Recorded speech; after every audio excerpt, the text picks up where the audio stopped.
What up, this is Rama Screen covering movies, TV, and entertainment, and here's my review of ESPN's new two-parter documentary, Lance. Hey, before you watch my review, please subscribe to my channel, press that like button, and ring that bell so you can get notified whenever I post new videos. And if you would like to help support this channel, please do so at patreon.com/ramascreen. That's patreon.com/ramascreen.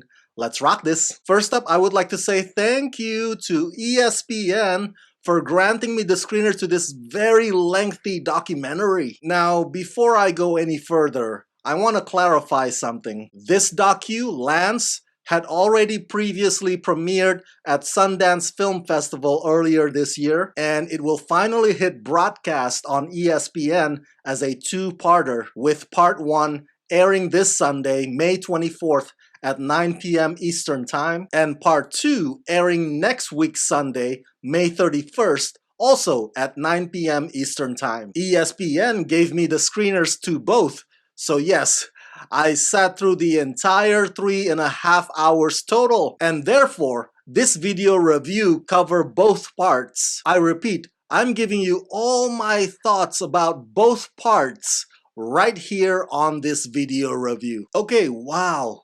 Some of the words that you can use to describe this documentary are sweeping, or all-encompassing, or incredibly comprehensive. They practically mean the same thing because this documentary goes under every nook and cranny with no stones left unturned. If you want to know about Lance Armstrong's childhood, this docu's got it. If you want to know about how his doping habit began and his motivations behind it, this docu's got that too. If you want to know about Lance's love life, this docu chronicles that as well. And Lance on this surprisingly is willing to share more personal demons than what he revealed to Oprah back in that shocking interview in 2013. I mean, if this documentary was a book, it would be a tell-all book. By the end of it, you will know about Lance Armstrong more than you'd probably care to. From acclaimed director Marina Zenovich, Lance's documentary takes a closer look at one of sport's most controversial athletes.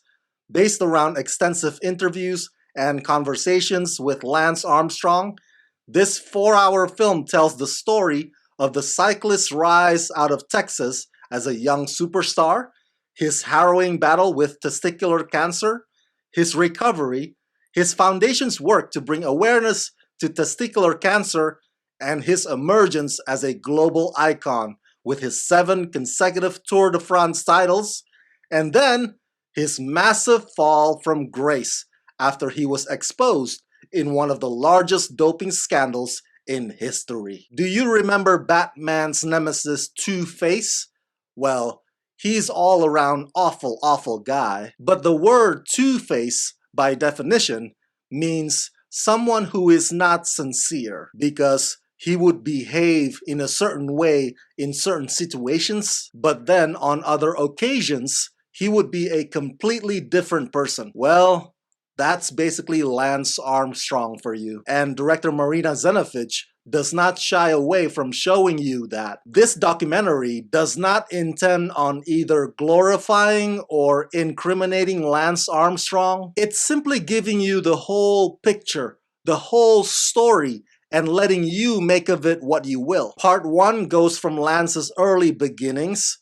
We get to see his start as a triathlon athlete, his transition to just cycling, and we also get to see how extremely competitive he is, even at such a young age, to the point where he feels the need to prove it to people. And whatever it is that you do, he will try to do it twice better, twice faster, and twice stronger. I guess you can call that type of personality a perfectionist, but it does get troubling when a person would be pissed off at finishing second place, while others would view second place as, hey, that's not bad. Part 1 goes all the way to Lance's battle with testicular cancer and his victory over it, and that's where the first part pretty much ends. In a span of 90 minutes or so, it moves like a chronological biography. The juicy part does not arrive until part 2, when we see the cover-up,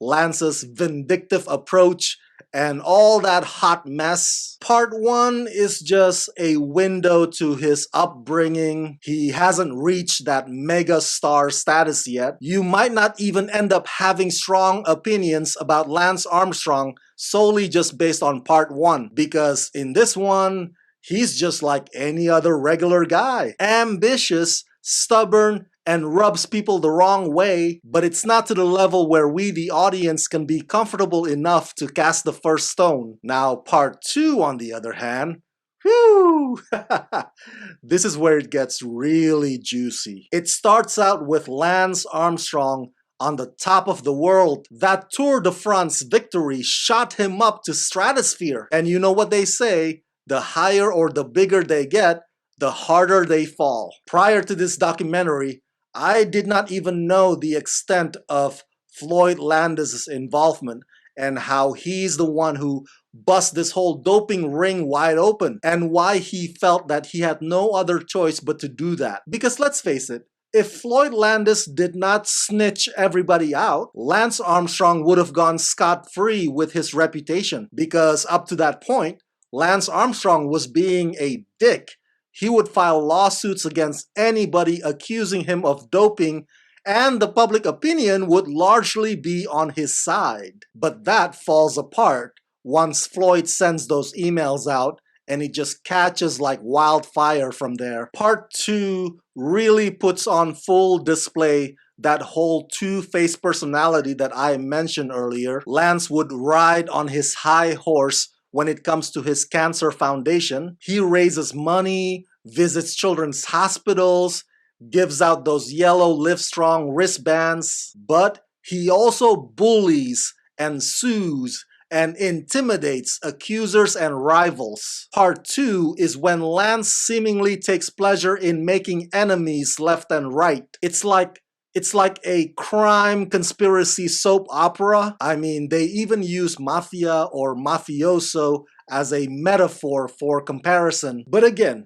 director Marina Zenovich does not intend on making judgments. Your interpretation of this documentary is for you to decide. Marina Zenovich is also the director of Robin Williams' Come Inside My Mind, Richard Pryor, Omit the Logic, Roman Polanski, Odd Man Out. So clearly Marina finds certain public figures to be worthy of exploring, and one of the things that I respect is that Marina asks really tough questions. But credit to Lance, he doesn't cower away from it. If you ask me, I think Lance uses this documentary to come clean, clear the air, and set the record straight once and for all. One might even argue that this comes off as therapeutic for him. If I were Lance, I'm not sure if I want Floyd Landis to share his side of the story on this documentary or on a documentary that's supposed to be about me. But this documentary's inclusion of Floyd Landis,